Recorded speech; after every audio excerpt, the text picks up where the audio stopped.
Bonjour à tous et bienvenue sur les cours en ligne du SEM.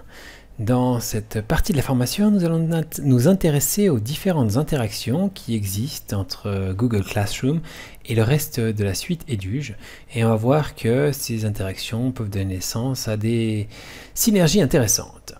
Rendons-nous tout d'abord dans un cours, dans la partie travaux et devoirs, et nous remarquons ici que dans la partie supérieure droite, il y a deux liens, Google Agenda, Google Agenda en l'occurrence plutôt, je peux cliquer dessus, et ça va m'amener directement à l'agenda lié lié à ce cours.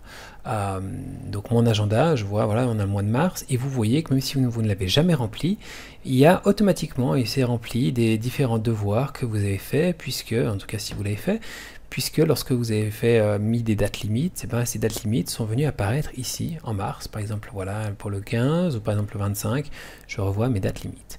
Ce qui est assez pratique pour vous, et ce qui est aussi assez pratique pour vos élèves, puisque ils ont le suivi des différentes choses qui apparaissent.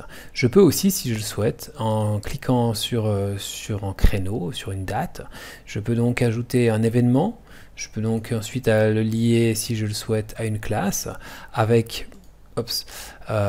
ajouter des personnes, et puis je peux, on verra après les autres options, je peux enregistrer, et cet événement va être donc lié à votre classe. Je reviens tout le temps dans les onglets, ça m'a ouvert un autre onglet, je reviens en arrière, et on voit que le deuxième de ces onglets qui est possible ici, c'est dossier Drive associé au cours. Donc voilà, vous le savez peut-être, vous avez droit dans la suite Eduge à un service de stockage en ligne illimité, qui est uniquement là disponible pour votre travail professionnel. Et donc, comme on l'avait dit aussi au début de la formation, qui ne doit pas contenir de données sensibles de vos élèves. Vous remarquez que dans ce Drive, il y a automatiquement un espace qui s'est créé dans Classroom et qui contient tous les documents que vous avez mis et les dossiers que vous avez mis de votre classe. Donc voilà, si je clique dessus, je peux notamment y voir voilà, le travail de mon élève qui est ici sous forme de dossiers séparés, de documents séparés. Donc ce dossier se trouve sur mon Drive Classroom. Il va contenir ensuite tous les cours et je pourrai cliquer sur chacun de ces cours.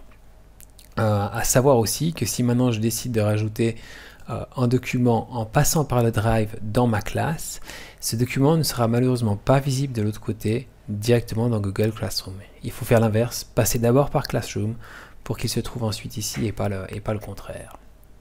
Voilà, je ne m'attarde pas beaucoup plus sur le Drive. Si vous souhaitez, si vous y intéressez plus, il y a des excellentes formations qui traitent de ces points-là dans l'offre du SEM.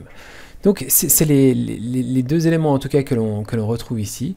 Si je reviens maintenant dans la page du début de Eduge, je retrouve ces mêmes choses, je retrouve l'agenda, je retrouve le Drive avec l'accès au Drive, je retrouve Classroom ici, l'email, et puis tout en bas je retrouve les documents. Donc ça c'est tous ces documents de travail en ligne qui vous permettent donc de créer avec un traitement de texte, enfin, comme avec un traitement de texte ou comme avec un tableur, différents documents qui seront automatiquement en ligne, qui seront modifiables et enregistrables en ligne et sur lesquels on pourra collaborer à plusieurs.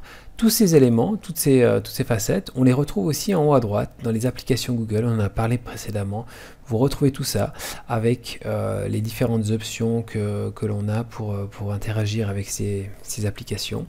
Dans la vidéo suivante, on s'intéressera tout particulièrement à celui-là, Hangout Meet, qui vous permet donc d'organiser des vidéoconférences et de donner vos cours en direct avec vos élèves. Donc ça, c'est pour la suite. À tout de suite.